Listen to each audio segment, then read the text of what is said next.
आज class 8th का polity NCERT chapter number first cover करेंगे। फर्स्ट चैप्टर है Indian constitution. Constitution of India भारतीय संविधान के बारे में दिया गया है। Class 8 polity NCERT chapter first. इस अध्याय में इन्होंने बताया है यहाँ पर, इस अध्याय में हम फुटबॉल के खेल से अपनी बात शुरू करेंगे। आप में से ज़्यादातर बच्चों ने इस खेल के बारे में ज़रूर सुना होगा, बहुत ने खेला भी होगा। जैसा कि इसके नाम से ही अंदाजा हो जाता है, ये खेल पैरों से संबंधित है। फुटबॉल का एक नियम यह है कि गोलकीपर के अलावा और कोई खिलाड़ी गेंद को बाह से नहीं छू सकता। अगर किसी खिलाड़ी को बाह गेंद को छू जाती है तो इसे फाउल या गलत माना जाता है।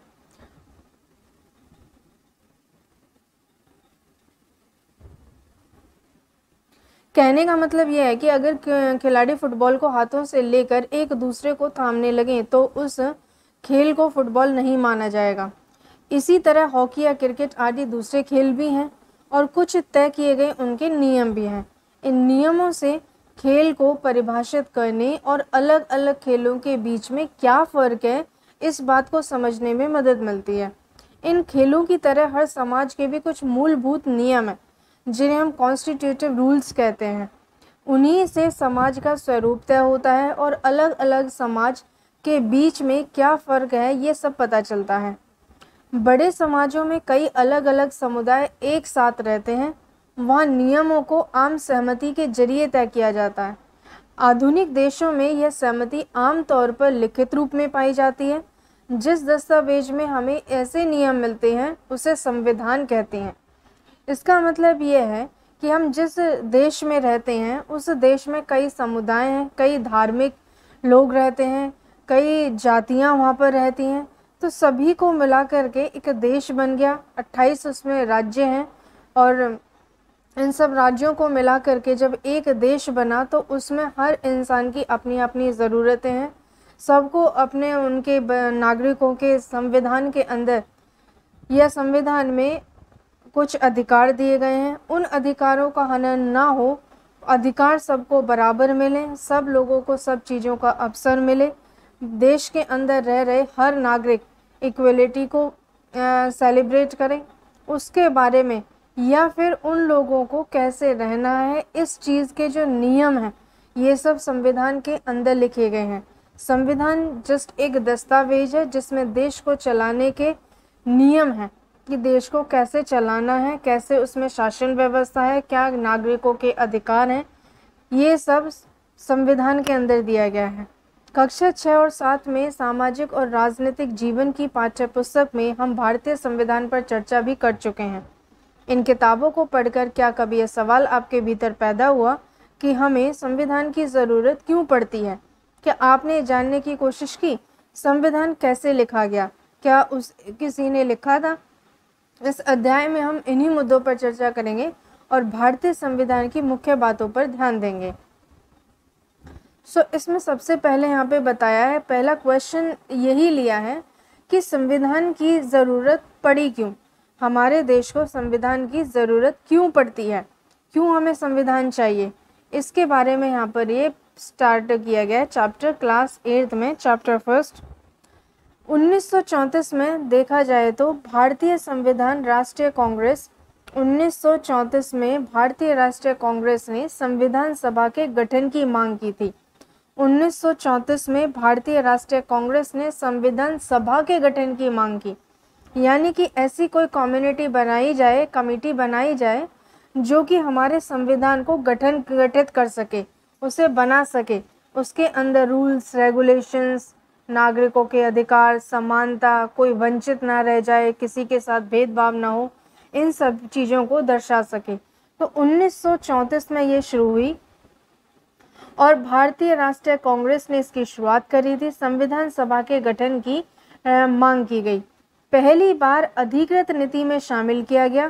केवल भारतीयों को लेकर बनने वाली एक स्वतंत्र संविधान सभा की यह मांग दूसरे विश्व युद्ध के दौरान और तेज हो गई और जब दूसरा विश्व युद्ध आया तो यही मांग कि संविधान सभा का गठन किया जाए भारतीय लोगों के लिए और तेज कर दी गई। 1946 में संविधान दिसंबर 1946 में संविधान सभा का गठन किया गया। पृष्ठ 2 पर दिए गए कुछ चित्र हैं जहां पर संविधान सभा के कुछ सदस्यों को भी दर्शाया गया है। सो हमें जो याद रखने वाली बात है इसमें ये है कि संविधान सभा की मांग 1934 में भारतीय राष्ट्रीय कांग्रेस ने की थी और पहली बार ये अधिकृत नीति में शामिल भी की गई थी। फिर भारतीयों को लेकर के एक स्वतंत्र संविधान सभा बनानी चाहिए, यही बात विश्व युद्ध के दौरान और ज्यादा बढ़ती चली गई। 1946 में दिसंबर 1946 में फिर एक संविधान सभा का गठन कर दिया गया दिसंबर 1946 को। उसके बाद में दिसंबर 1946 से नवंबर 1949 के बीच संविधान सभा ने स्वतंत्र भारत के लिए नए संविधान का एक प्रारूप तैयार किया। यानी भारतीय राष्ट्रीय कांग्रेस ने 1934 में ये मांग की कि भारतीयों के लिए एक संविधान सभा गठित की जाए।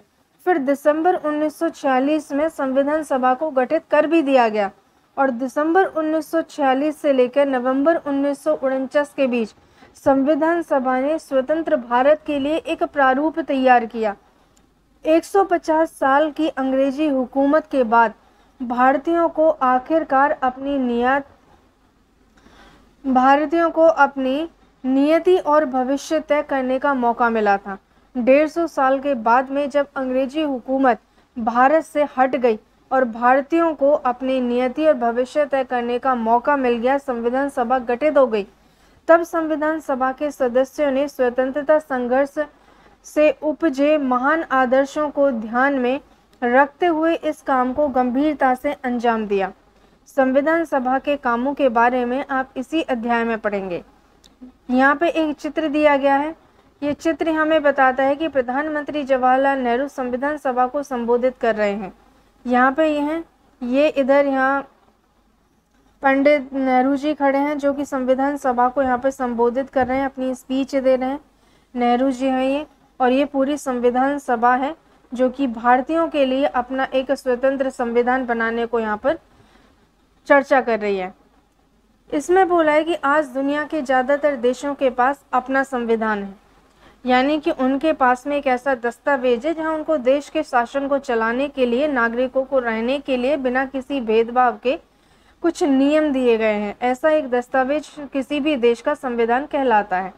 यही संविधान आमतौर पर सभी लोकतांत्रिक देशों के बारे में उम्मीद की जा सकती है।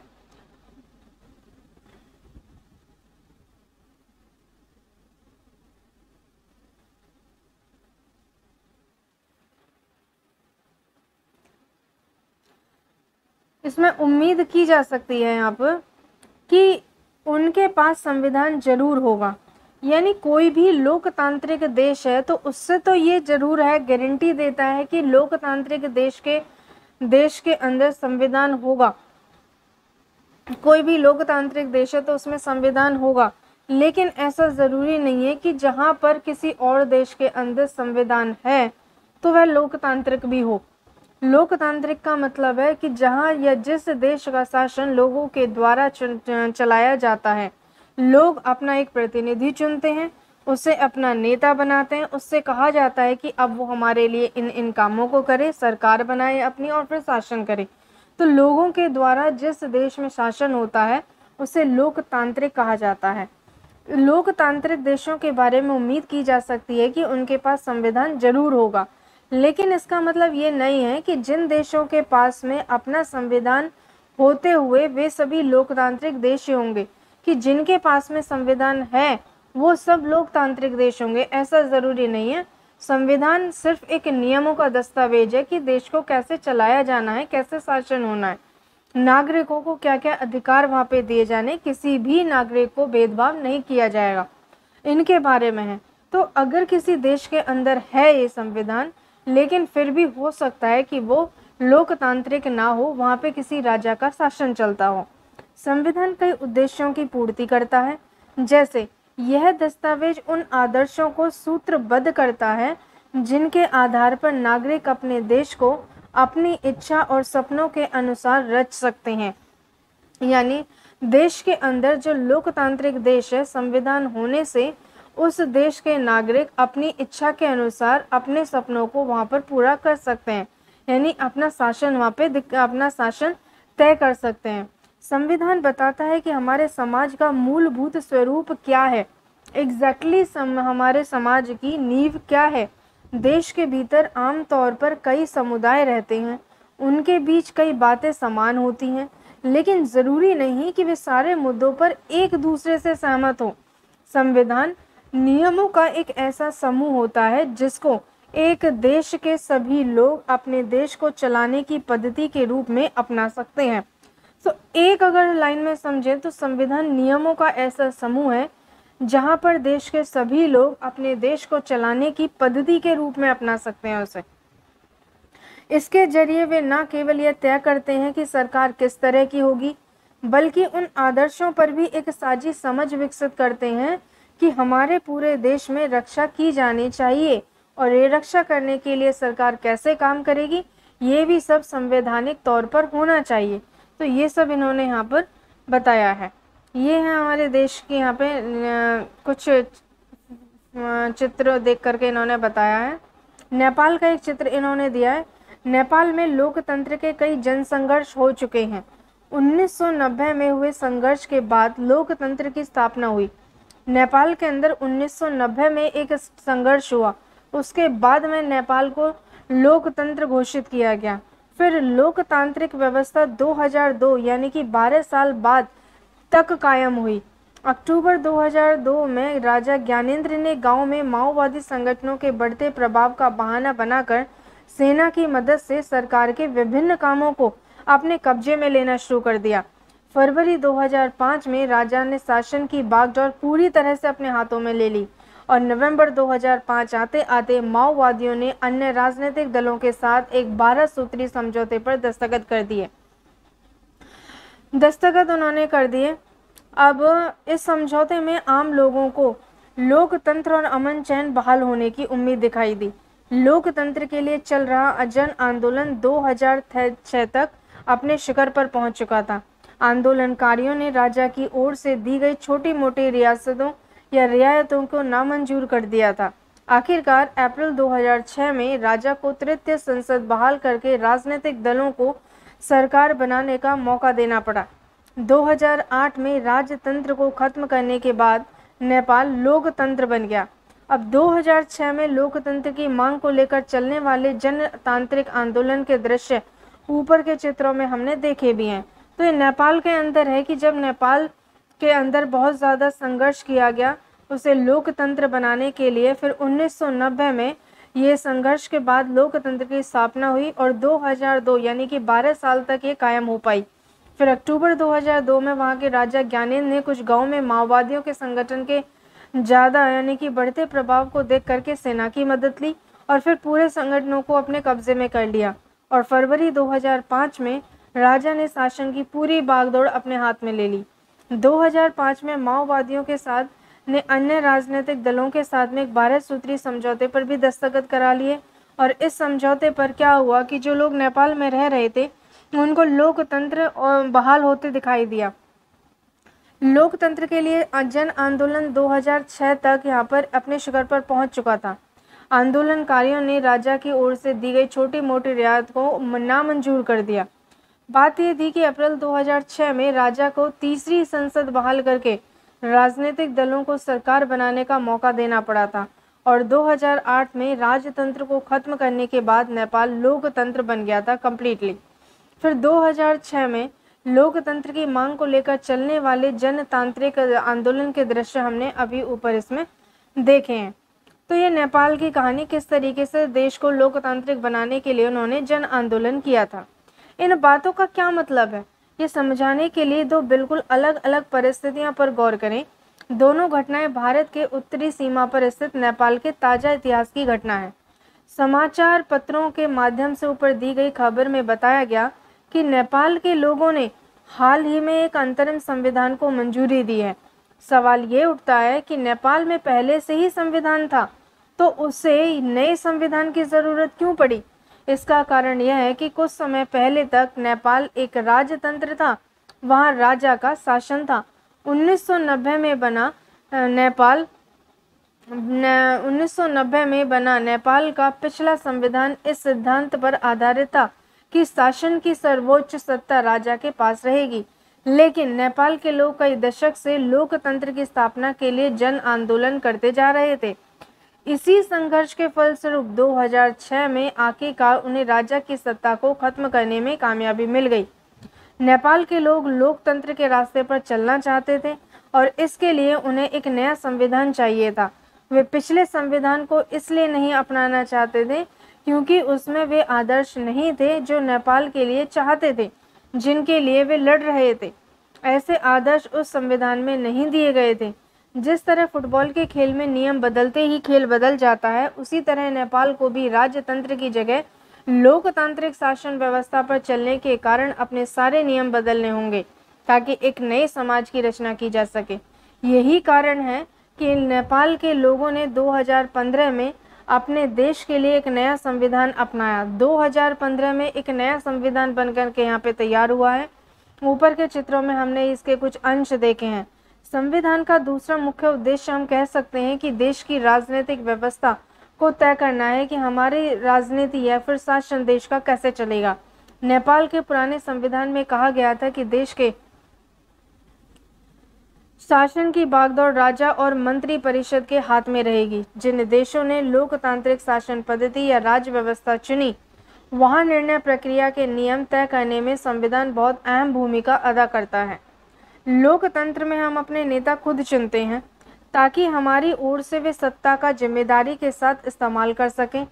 यानी कि लोकतंत्र है सो शासन लोगों के द्वारा किया जाता है। वो अपना नेता खुद चुनते हैं, अपना प्रतिनिधि चुनते हैं, वो लोग फिर सरकार बनाते हैं, सत्ता में आते हैं और फिर शासन करते हैं। यानी कि जिस काम को हमें उनसे करवाना है फिर वो सत्ता में रहकर उस काम को वहाँ करते हैं, अपनी जिम्मेदारी संभालते हैं। फिर भी इस बात की संभावना हमेशा रहती है कि नेता सत्ता का दुरुपयोग कर सकते हैं।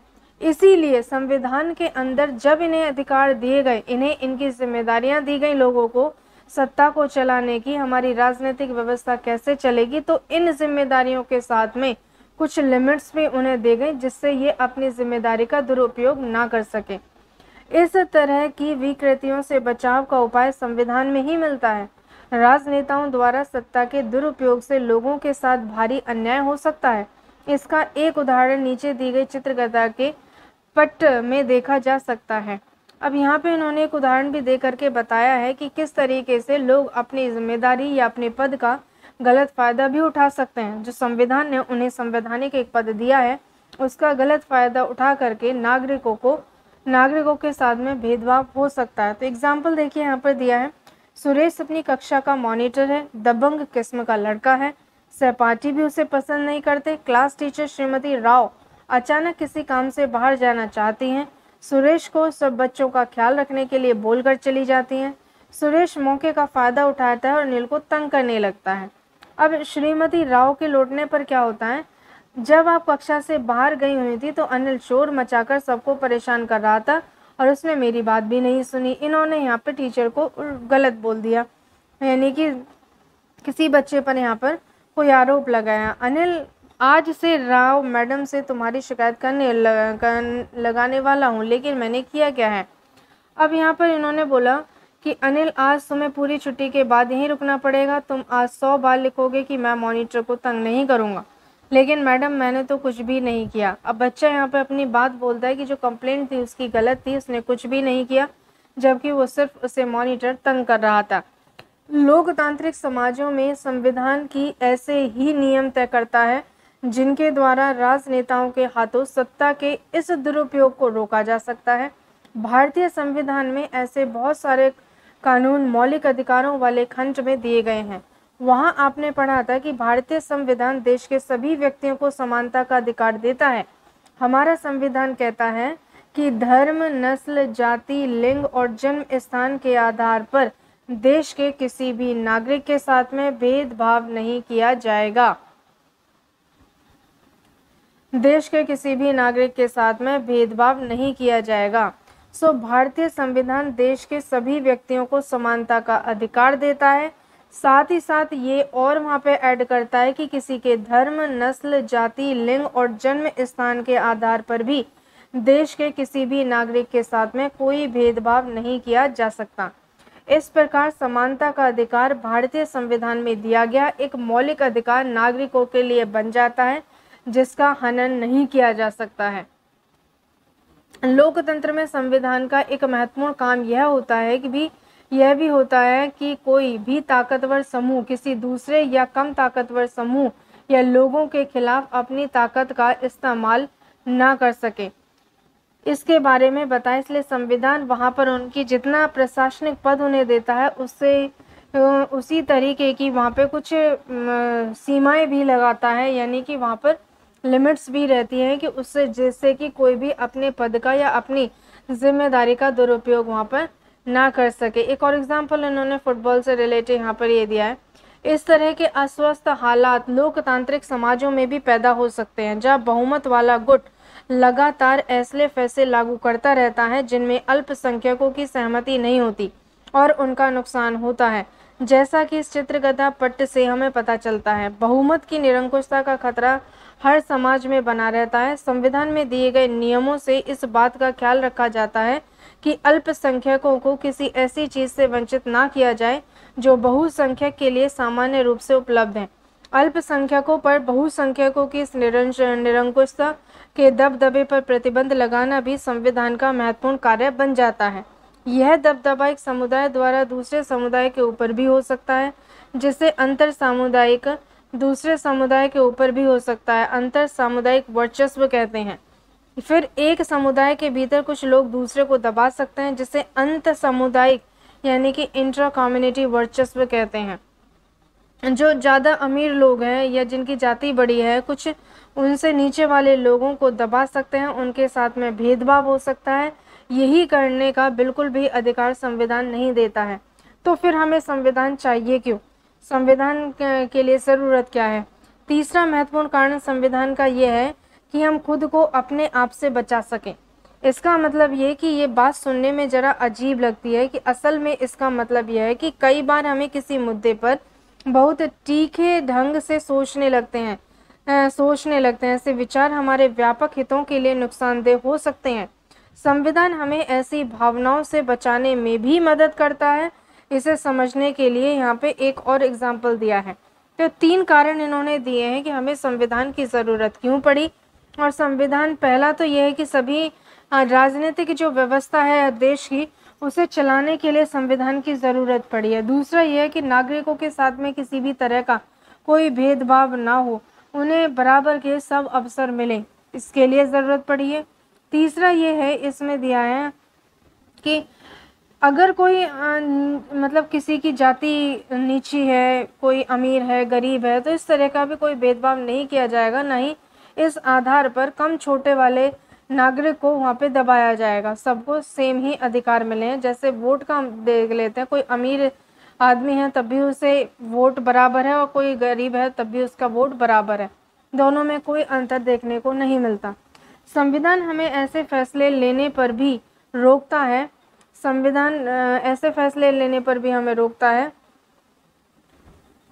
जिनसे हम बड़े सिद्धांतों को ठेस पहुंचा सकती हैं, जिसने देश आस्था रखता है। उदाहरण के तौर पर देखें तो लोकतंत्र को मानने वाले अधिकांश लोग गंभीरता से महसूस करने लगे हैं कि दलगत राजनीति यानी पार्टी पॉलिटिक्स बहुत विकृत हो चुकी है।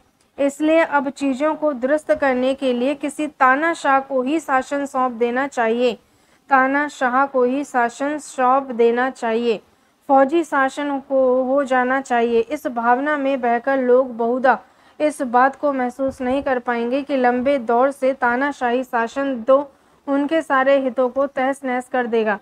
एक अच्छा संविधान देश की बुनियादी संरचना को इस तरह के उन्माद से बचाता है। यह ऐसे प्रावधानों को आसानी से पलटने नहीं देता जिनके जरिए नागरिकों को अधिकारों का आश्वासन मिलता हो और उनकी स्वतंत्रता की रक्षा होती हो। यानी संविधान की ज़रूरत हमें इसलिए भी पड़ी है कि हर नागरिक को यहाँ पे अपनी स्वतंत्रता रहे और उसकी स्वतंत्रता की रक्षा भी होती रहे। किसी भी नागरिक पर किसी दूसरे नागरिक का दबाव न रहे, किसी का के साथ में कोई भेदभाव ना किया जाए। ये सब है यहाँ पर। अब इन्होंने उदाहरण जो दिए हैं उसमें कुछ बताया है कि नेपाल में लोकतंत्र के चले आंदोलन की सफलता के बाद में वहां के लोगों ने एक नया संविधान अपनाया।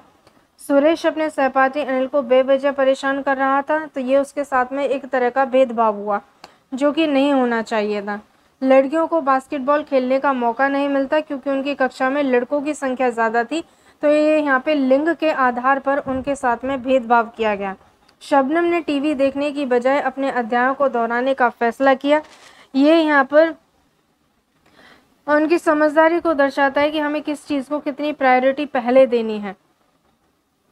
ऐसे आदर्श हैं जिनसे पता चलता है कि हम किसी तरह के शासन व्यवस्था में रहना चाहते हैं। इसके बारे में यहाँ पे इन्होंने बताया। अब हम समझते हैं कि भारतीय संविधान के मुख्य लक्षण है क्या। आखिर संविधान की ज़रूरत हमें क्यों पड़ी, ये तो हमने देख लिया। संविधान कैसे बन करके तैयार हुआ, क्या किन किन लोगों ने क्या इसमें हेल्प करी, कैसे बन करके आया ये, इसके बारे में है। भारतीय संविधान के मुख्य लक्षण है कि 20वीं सदी तक आते आते भारतीय राष्ट्रीय आंदोलन दशक पुराना हो चुका था। स्वतंत्रता संघर्ष के दौरान राष्ट्रवादियों ने इस बात पर काफी विचार किया था कि स्वतंत्र भारत किस तरह का होना चाहिए। ब्रिटिश शासन के अंतर्गत उन्हें जिन नियमों को मानना पड़ता था वे उन्हें खुद नहीं बनाए थे। औपनिवेशिक राज्य के लंबे अत्याचारी शासन ने भारतीयों के सामने इतना जरूर स्पष्ट कर दिया था कि स्वतंत्र भारत को एक लोकतांत्रिक देश होना चाहिए। स्वतंत्र भारत को एक लोकतांत्रिक देश होना चाहिए। उसमें प्रत्येक नागरिक को समान माना जाएगा। सभी को सरकार में हिस्सेदारी का अधिकार होगा। इसके बाद यह तय करना था कि भारत में लोकतांत्रिक सरकार का गठन कैसे किया जाए और उसके कामकाज के नियम क्या हों। यह काम किसी एक आदमी के वश का नहीं था। इसमें लगभग 300 लोगों ने अपना योगदान भी दिया था। 300 लोगों ने इसमें योगदान दिया। 1946 में गठित की गई थी संविधान सभा और भारतीय राष्ट्रीय कांग्रेस ने 1934 में एक मांग की थी कि भारतीय राष्ट्रीय संविधान सभा बननी चाहिए और ये बन करके दिसंबर 1946 में तैयार हो गई। इसमें 300 सदस्यों ने यहाँ पे योगदान दिया अपना।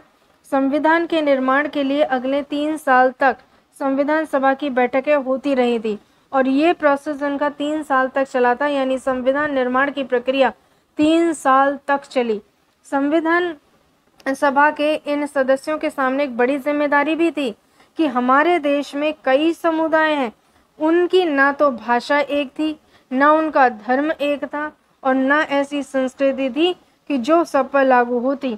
वैसे भी जब संविधान लिखा जा रहा था उस समय हमारा देश भारी उथल पुथल से गुजर रहा था। भारत और पाकिस्तान का बंटवारा लगभग तय हो चुका था।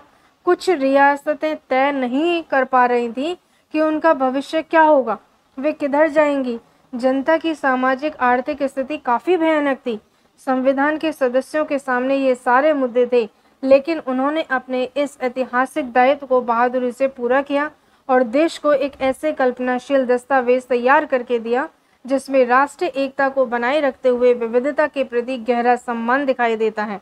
उन्होंने जो दस्तावेज तैयार किया था उसमें सामाजिक आर्थिक सुधारों के जरिए गरीबी उन्मूलन और जनप्रतिनिधियों के चयन में जनता की महत्वपूर्ण भूमिका पर काफ़ी जोर दिया गया था। आगे के हिस्से में इन्होंने बताया है कि भारतीय संविधान की जो बैठक है, भारतीय संविधान सभा 1946 में बनकर के तैयार हो गई।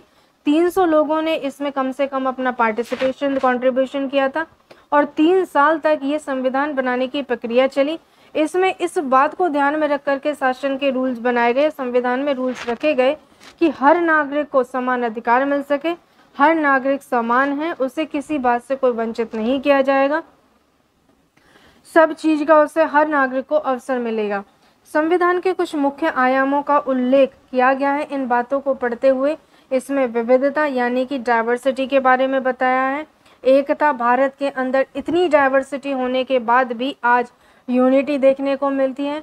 कई धर्म के लोग भारत में रहते हैं फिर भी भारत एक है, कई जाति के लोग भारत में रहते हैं तब भी भारत एक है, कुछ लिंग भी हैं भारत में जो रहते हैं उनके बाद भी भारत में एकता दिखाई देती है। सामाजिक आर्थिक यहाँ पे उतार चढ़ाव भी हैं, उसके बाद भी भारत एकता है।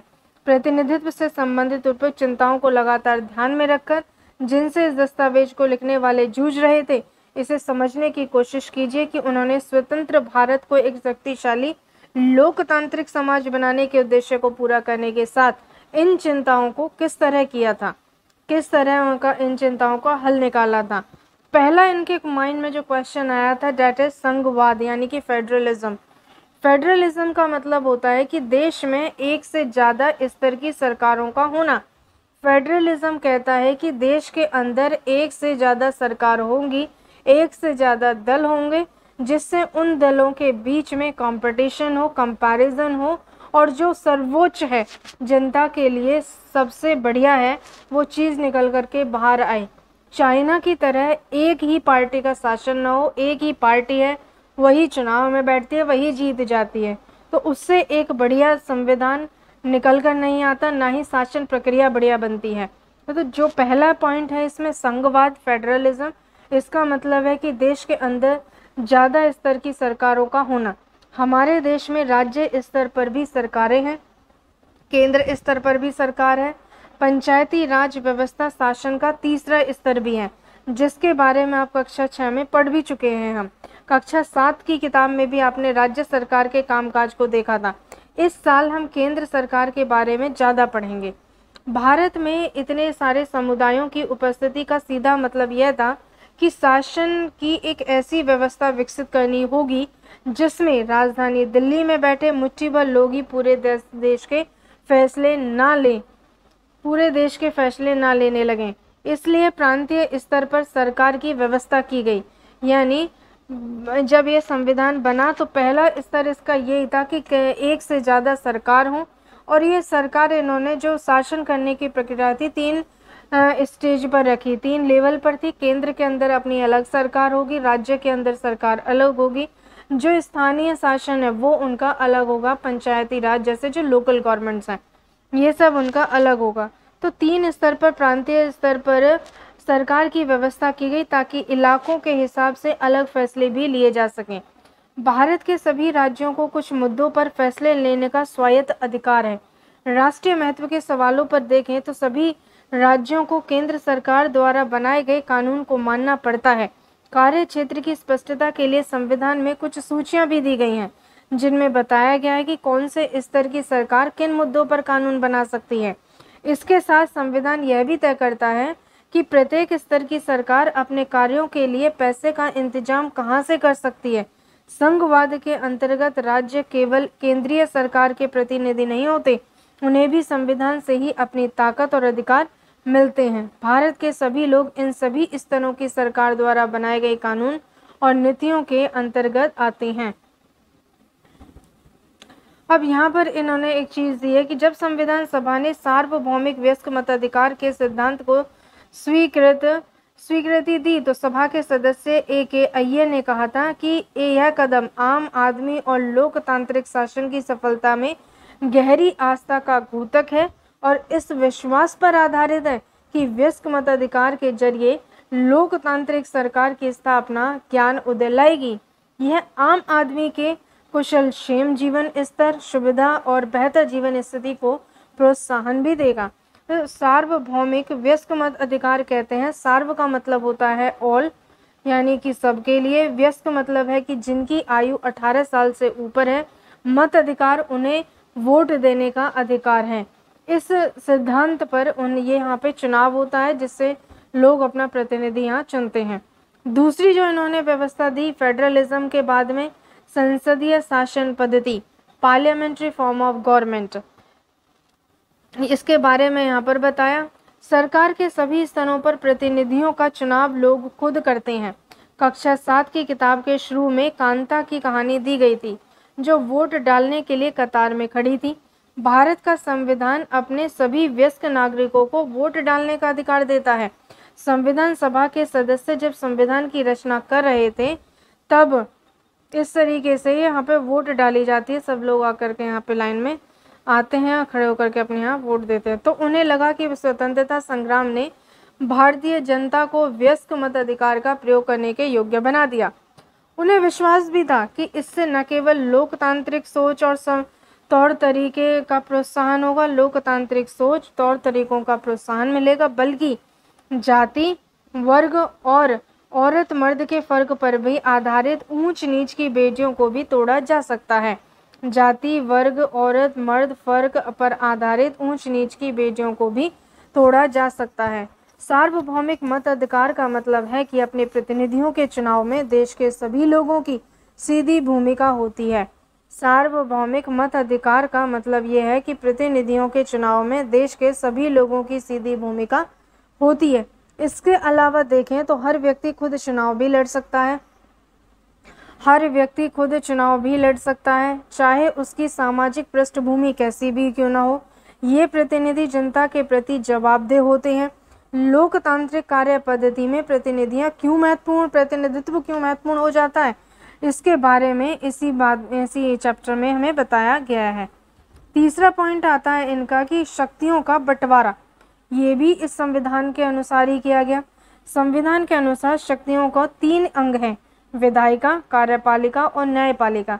विधायिका जो कानून बनाती है, कार्यपालिका की जिम्मेदारी मिलती है कि उस कानून को लागू करवाती है, और न्यायपालिका अगर कानून या काम जो जिम्मेदारी या कानून बना है वो पूरा नहीं हो रहा है तो उसमें न्याय दिलवाने का काम न्यायपालिका का है। विधायिका में हमारे निर्वाचित प्रतिनिधि होते हैं। हाँ, जो लोग अपना प्रतिनिधि चुनते हैं, ये निर्वाचित प्रतिनिधि विधायिका में बैठते हैं। कार्यपालिका ऐसे लोगों का एक समूह है जो कानूनों को लागू करने का काम करती है, शासन चलाने का काम को देखती है, और न्यायालयों की व्यवस्था को न्यायपालिका कहा जाता है, जो कि न्याय दिलवाती है अगर किसी के साथ में कोई भेदभाव या उनकी जिम्मेदारी और अधिकार का हनन हो रहा है तब। जिसके बारे में इसी इकाई में बताया गया, सरकार की किसी भी शाखा द्वारा सत्ता के दुरुपयोग को रोकने के लिए सावधान या प्रावधान किया गया है कि इन सभी अंगों की शक्तियां एक दूसरे से अलग होंगी। शक्तियों के इस बंटवारे के आधार पर प्रत्येक अंग दूसरे अंग पर अंकुश रखता है। इस तरह तीनों अंगों के बीच सत्ता का संतुलन बना रहता है। संविधान सभा के सदस्यों को ये भी एक बात थी यहाँ पर भय था कि कहीं कार्यपालिका इतनी ताकतवर ना हो जाए कि विधायिका के प्रति अपने दायित्वों की उपेक्षा ही करने लगे। इस आशंका को ध्यान में रखते हुए सभा ने ऐसे भी प्रावधान दिए कि संविधान में शामिल किए गए जिनके जरिए शासन की कार्यकारी शाखा द्वारा की जाने वाली कार्रवाइयों को सीमित और उन्हें नियंत्रित किया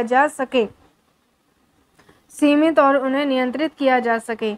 इसी अध्याय में ये सब यहाँ पर बताया है। राज्य शब्द का अक्सर इस्तेमाल किया गया है। ध्यान रखें कि इसका मतलब राज्य सरकारों से नहीं है। जब हम राज्य शब्द का इस्तेमाल करते हैं तो हम उसे सरकार से भिन्न अर्थ में लेते हैं। सरकार की जिम्मेदारी होती है कि कानून बनाना और लागू करना, लेकिन चुनावों के जरिए सरकार बदल सकती है। वह राज्य एक ऐसी राजनीतिक संस्था होती है जो निश्चित भूभाग में रहने वाले संप्रभु लोगों का प्रतिनिधित्व करती है। राज्य एक ऐसी राजनीतिक संस्था है जो निश्चित भूभाग में रहने वाले संप्रभु लोगों का प्रतिनिधित्व कर रही है। इस आधार पर हम भारतीय राज्य, नेपाली राज्य आदि की बात कर सकते हैं। भारतीय राज्य की लोकतांत्रिक सरकार है। सरकार या कार्यपालिका राज्य का एक हिस्सा होती है। राज्य का मतलब सरकार से कहीं ज़्यादा व्यापक होता है। उसे सरकार के स्थान पर इस्तेमाल नहीं किया जा सकता। अब इसमें देखें तो हमारा चौथा पॉइंट दिया है यहाँ पर। 4th पॉइंट है मौलिक अधिकार। संविधान के अंदर ये भी दिए गए हैं नागरिकों को। मौलिक अधिकारों वाला खंड भारतीय संविधान की अंतर आत्मा कहा जाता है। यानी नागरिकों को क्या क्या अधिकार हैं, ये सब मौलिक अधिकारों के अंतर्गत ही आते हैं जो कि संविधान में दिए गए हैं। औपनिवेशिक शासन ने राष्ट्रवादियों के दिमाग में राज्य के प्रति संदेह का भाव पैदा कर दिया था। इसलिए राष्ट्रवादी चाहते थे कि स्वतंत्र भारत में राज्य की सत्ता के दुरुपयोग से बचने के लिए कुछ लिखित अधिकार होने चाहिए। लिहाजा मौलिक अधिकार देश के सभी नागरिकों को राज्य की सत्ता के मनमाने और निरंकुश इस्तेमाल से बचाते हैं। यानी मौलिक अधिकारों का काम है यहाँ पे कि सभी नागरिकों को राज्य के अंदर जो सरकार काम कर रही है उसके मनमाने और निरंकुश इस्तेमाल से बचा सके। इस तरह संविधान राज्य और अन्य व्यक्तियों के समक्ष व्यक्तियों के अधिकारों की रक्षा करता है। कुछ यहाँ पे विभिन्न अल्पसंख्यक समुदाय भी ये चाहते हैं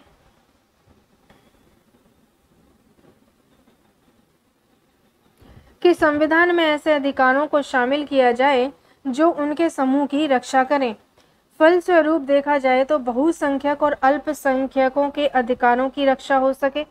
आश्वासन भी संविधान में दिया गया है। मौलिक अधिकारों के बारे में डॉक्टर अंबेडकर जी ने कहा था कि इनका दोहरा उद्देश्य होगा। पहला ये कि हर एक नागरिक ऐसी स्थिति में हो कि वह उन अधिकारों के लिए दावेदारी कर सके, और दूसरा ये कि ये अधिकार हर उस सत्ता और संस्था के लिए बाध्यकारी हों जिसे कानून बनाने का अधिकार दिया गया है। तो दो इन्होंने ये बनाए हैं कि जो भी मौलिक अधिकार नागरिकों को दिए जा रहे हैं संविधान के जरिए, डॉक्टर अंबेडकर जी ने कहा कि इनका दोहरा उद्देश्य होगा। ये हर एक नागरिक को ऐसी स्थिति में हो कि उन अधिकारों का दावेदार भी कर सकेगी, और दूसरा ये कि अधिकार उस सत्ता और संस्था के लिए बाध्यकारी होंगे जिसे कानून बनाने का अधिकार दिया गया है। मौलिक अधिकारों के अलावा हमारे संविधान में एक खंड नीति निर्देशक तत्वों का भी है। एक पार्ट में ये मौलिक अधिकार के बाद में नीति निर्देशक तत्व दिए हैं, जो संविधान सभा के सदस्यों ने यह खंड इसलिए जोड़ा था ताकि ज़्यादा सामाजिक और आर्थिक सुधार लाया जा सके। वे चाहते थे कि स्वतंत्र भारतीय राज्य जनता की गरीबी दूर करने वाले कानून और नीतियां बनाते हुए इन सिद्धांतों को मार्गदर्शक के रूप में हमेशा अपने सामने रखें। अब इसमें यहाँ पे क्या दिया है, ये इधर है। भारतीय संविधान में जो नागरिकों को मौलिक अधिकार दिए गए, उसमें पहला अधिकार था यहाँ पे समानता का अधिकार। समानता का अधिकार है पहला। कानून की नज़र में सभी लोग समान हैं। इसका मतलब ये है कि सभी लोगों को देश का कानून बराबर सुरक्षा प्रदान करेगा। इस अधिकार से यह भी कहा गया है कि धर्म, जाति या लिंग के आधार पर किसी भी नागरिक के साथ भेदभाव नहीं किया जा सकता। खेल के मैदान में, होटल के अंदर, दुकान में, सार्वजनिक स्थानों पर सभी को बराबर पहुंच का अधिकार होगा। रोजगार के मामले में राज्य किसी के साथ भेदभाव नहीं कर सकता, लेकिन इसके कुछ अपवाद भी हैं जिनके बारे में हम आगे इसी चैप्टर में पढ़ेंगे। छुआछूत की प्रथा का भी ये उन्मूलन करता है। दूसरा अधिकार दिया गया नागरिकों को स्वतंत्रता का अधिकार। इस अधिकार के अंतर्गत यह भाषण की स्वतंत्रता नागरिकों को देता है, सभा या संगठन बनाने की स्वतंत्रता नागरिकों को देता है, देश के किसी भी भाग में आने और जाने और रहने तथा कोई भी व्यवसाय को चुनने, कोई भी पेशा चुनने के लिए, कोई भी कारोबार करने का अधिकार भी ये देता है। तीसरा पॉइंट है, इसमें शोषण के विरुद्ध अधिकार दिया जाता है। संविधान में कहा गया है कि मानव व्यापार, जबरिया श्रम, यानी कि जबरिया श्रम है यहाँ पे बॉन्डेड लेबर, 14 वर्ष से कम उम्र के बच्चों को मजदूरी पर रखा गया है तो उसे अपराध की श्रेणी में माना जाएगा। इसलिए शोषण के विरुद्ध भी अधिकार दिया गया है कि 14 साल से कम उम्र के बच्चे को कहीं पर भी, किसी भी होटल में, किसी छोटी दुकान पर ना मजदूरी कराई जाएगी, ना उसे काम पर रखा जाएगा। ये एक अपराध है। धार्मिक स्वतंत्रता का अधिकार भी देता है कि सभी नागरिकों को पूरी धार्मिक स्वतंत्रता दी गई है। प्रत्येक व्यक्ति अपनी इच्छा के अनुसार धर्म अपना सकता है, उसका प्रचार कर सकता है, उसका प्रसार भी कर सकता है। 5वें पॉइंट पर है प्राकृतिक और सांस्कृतिक और शैक्षणिक अधिकार। यानी संविधान कहता है कि धार्मिक और भाषाई सभी अल्पसंख्यक समुदाय अपनी संस्कृति की रक्षा और विकास के लिए अपने अपने शैक्षणिक संस्थान खोल सकते हैं। 6 पॉइंट में दिया जो छठा अधिकार है संवैधानिक उपचारों का अधिकार। यदि किसी नागरिक को लगता है कि राज्य द्वारा उसके किसी मौलिक अधिकार का उल्लंघन हुआ है तो इस अधिकार का सहारा लेकर वह अदालत में जा सकता है और उसे संवैधानिक उपचार का अधिकार वहां पर मिल जाएगा।